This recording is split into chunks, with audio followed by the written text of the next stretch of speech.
Sa lesson na to, i-discuss natin yung 12 zodiac signs at kung ano yung nire-represent nila sa birth chart mo. Pag-usapan din natin yung planets, kung ano yung role nila at significance nila, pati na rin yung mga houses at kung anong areas ng life ang nire-represent nila. I-discuss din natin yung aspects tulad ng conjunction, trine, sextile at square na nagpapakita ng challenges at opportunities na pwedeng maranasan mo sa life journey mo. Pati na rin yung ibang factors katulad ng moon sign, ascendant, rising sign at iba pa. Bibigyan kita ng solid foundation para kahit tinitingnan mo pa lang yung birth chart mo, may idea ka na kung paano ito basahin at intindihin. Kapag nakikita mo na yung chart mo, para kang gumagawa ng blueprint ng buhay mo. Kung matagal mo nang nararamdaman na parang lost ka, empty, o paulit-ulit mong tinatanong sa sarili mo kung nasa tamang path ka ba, malaking tulong to para makita kung nasaan ka ngayon at kung saan ka talaga papunta. Makakatulong din ito para mas maintindihan mo yung mga paulit-ulit na challenges sa buhay mo, kung saan sila nanggagaling, at kung ano ang pwede mong gawin para ma-overcome sila ng mas may awareness, hindi puro struggle. Hindi lang to tungkol sa sarili mo. Makakatulong din to actually sa relationships mo.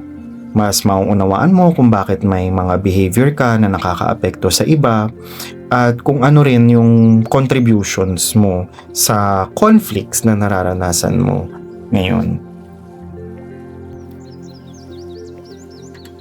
Kapag sinabi nating zodiac signs o sun signs, tumutukoy ito sa behavior.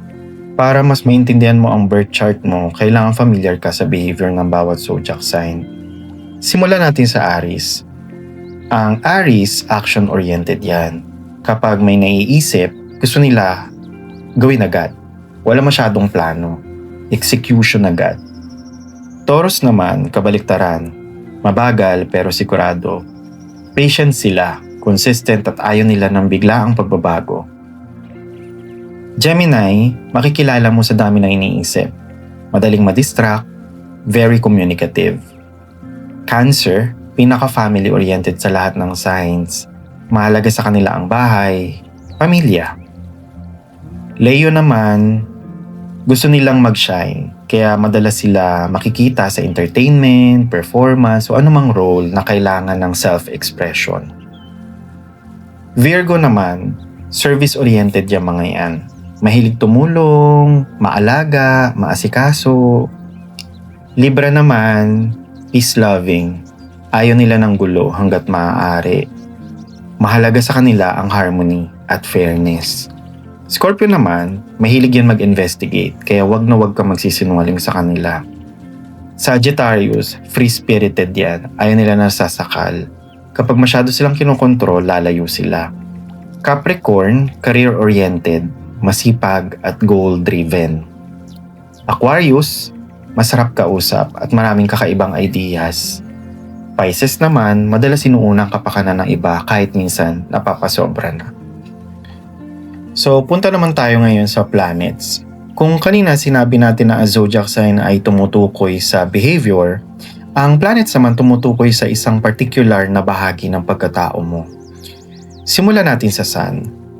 Sa astrology, nagre-represent ang Sun sa kung paano ka nakikita ng iba.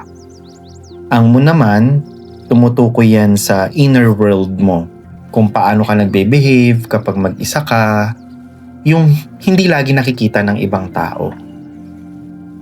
Ang Mercury, tungkol naman yan sa paano ka mag-isip, paano ka magsalita, at paano ka magdesisyon. Venus, hindi lang yan tungkol sa love. Ipinapakita rin yan kung ano ang mahalaga sa'yo at paano mo tinatrato ang sarili mo at ang ibang tao. Mars, energy ang sinisignify ng planet na yan. Paano ka mag-release ng energy sa isang sitwasyon? Intense ba yan or controlled? Kapag sinabi namang Jupiter, dito makikita kung saan ka natural na nag-grow or nag-excel. Kung papaano mo makikita ang swerte mo sa buhay. Sa Saturn naman, dyan mo makikita kung saan ka pa ulit-ulit sinusubok ng buhay. Kung ano yung behavior na naglilimit sa'yo o yung nagdadala sa'yo ng success. Uranus,